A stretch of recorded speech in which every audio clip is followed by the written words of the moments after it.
En este vídeo vamos a hablar sobre la ocupación ilegal de los inmuebles en España. Ya desde la época del derecho romano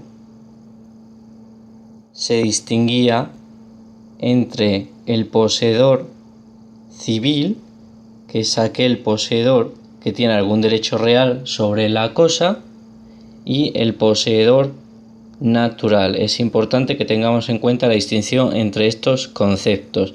Pues bien, por una parte, el poseedor natural puede ser alguien que tenga una posesión legítima, como puede ser el arrendatario en un contrato de arrendamiento sobre un bien inmueble, o puede ser que tenga una posesión ilegítima, pues el caso del arrendatario, que se termina el contrato de alquiler y por lo tanto su posesión es ilegítima, o puede ser que tenga una posesión que es ilegal.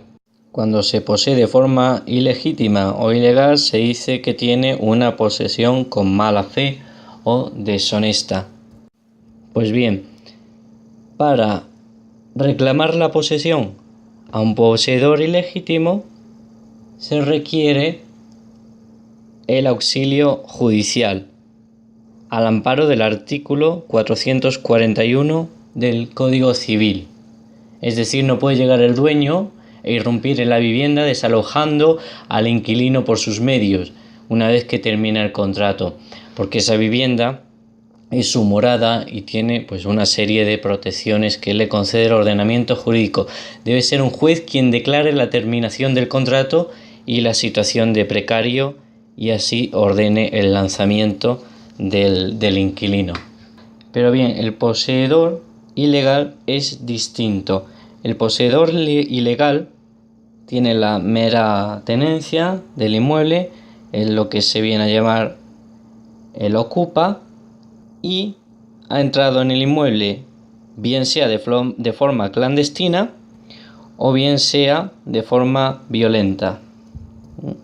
Y esto se describe en el artículo 444 del Código Civil. El poseedor ilegal no tiene ningún derecho sobre el bien inmueble y ha entrado a escondidas del dueño de forma clandestina, o ha entrado forzando la cerradura o la ventana de forma violenta. Dicho lo cual, es necesario distinguir entre dos momentos. Uno es el momento inicial, en el cual se ocupa el inmueble, y otro es el momento una vez transcurrido un año desde la ocupación. Una vez transcurrido este año, la ocupación ya deja de ser ilegal, ojo, por el mero transcurso del tiempo, y esto se dispone en el artículo 464 del Código Civil. Así lo interpreta la doctrina. Una vez que pasa el año, la ocupación deja de ser ilegal, se le reconoce cierta protección a esa ocupación que en principio era ilegal, aun siendo de forma clandestina o violenta. Si bien otra interpretación posible, aunque esta no es la que prima en estos momentos, es que nunca jamás por clandestinidad o violencia una situación de ocupación ilegal pudiere llegar a dejar de ser ilegal o protegerse. Pero como digo, ahora mismo con el Código Civil, la interpretación actual del 464 es que una vez que transcurre el año ya deja de ser la posesión ilegal, y esto es relevante para las acciones que vamos a ver a continuación. Así, las acciones. Si estamos en el primer año de ocupación ilegal, hay una acción que se llama el interdicto posesorio, que se describe en el artículo 254 de la Ley de Enjuiciamiento Civil. Esta debe interponerse en el año desde que se produce el despojo de la posesión. Así se dispone este plazo en el artículo 439.1 de la Ley de Enjuiciamiento Civil y 1968.1 del Código Civil. Y esta acción lo que va a atender es a restaurar la posesión al que la tenía, al antiguo ocupante.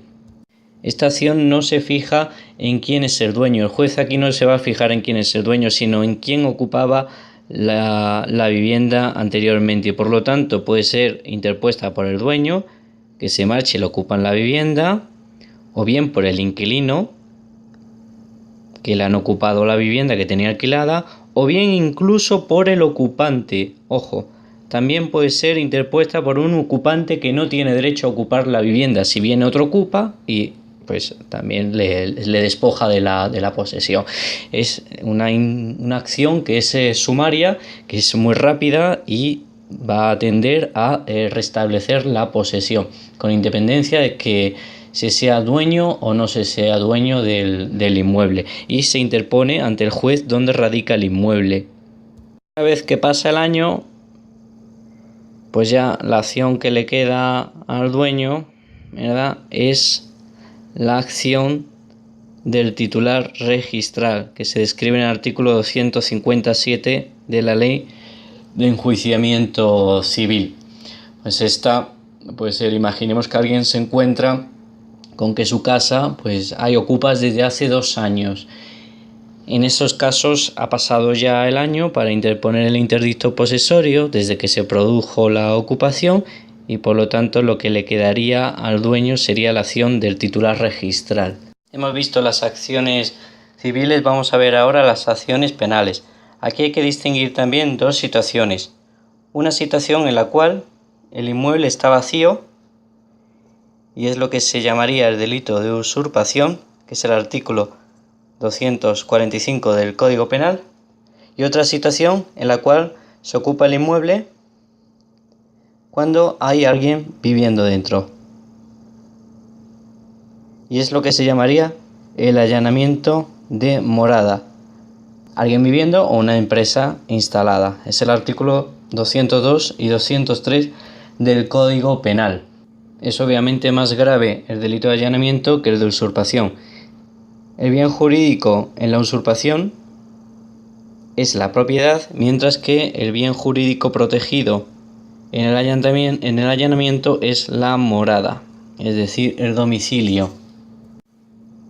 Y la morada, según el Tribunal Supremo, se puede establecer en muchos sitios. Pues es el ánimo de habitar, el ánimo de formar un hogar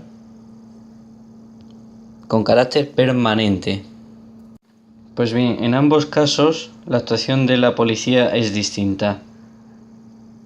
En el caso de la usurpación procede la detención solo cuando se coge infraganti pues a la persona entrando en el inmueble. Porque en caso contrario, si ya está viviendo en el inmueble, por el principio de inviolabilidad del domicilio, la policía no puede acceder a detenerle. Mientras que en los casos de allanamiento de morada, la detención procede siempre, porque no hay domicilio, no hay hogar, porque es el hogar de otras personas que estaban ahí viviendo y no del que entra a ocupar en estos momentos. Si pasa un tiempo suficiente y el ocupa se instala, pues como sucede cuando alguien se va de vacaciones, entonces sí que se convierte en su morada. Entonces hay que verlo caso por caso.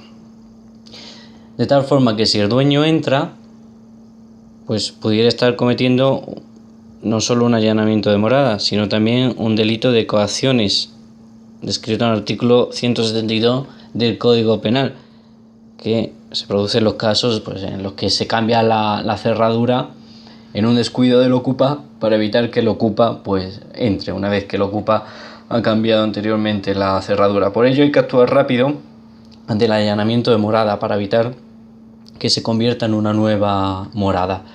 Bien, así pueden darse el caso de que también el inquilino o el ocupa pues puedan denunciar por allanamiento de morada o coacciones ante el dueño u otro ocupa, ¿no?